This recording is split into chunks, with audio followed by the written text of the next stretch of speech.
சொன்னாங்க இன்னைக்கு மீட்டிங்கில் என்ன பேசப்பட்டது? ஏன்னா நிறைய பேர் வந்து இன்னைக்கு ரிபல்ஸாக இருக்கிறவங்க வந்து சிறப்பு பொதுக்குழுலாம் நடத்தணும்னு சொன்னாங்க. பொதுச் செயலாளர் என்ன சொன்னார்? கட்சி ஒற்றுமையாக இருக்க வேண்டும்.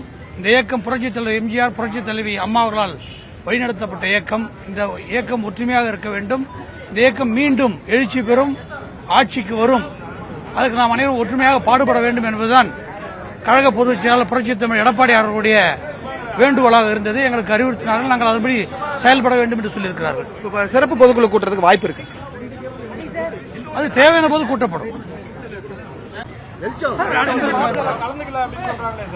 அதுதான் ஒரு சில ட்ரெயின்ல வரல, ஒரு சில ஃபிளைட் கிடைக்கல, ஒரு சில லேட்டா வந்தாங்க. எல்லாரும் வந்தாங்க.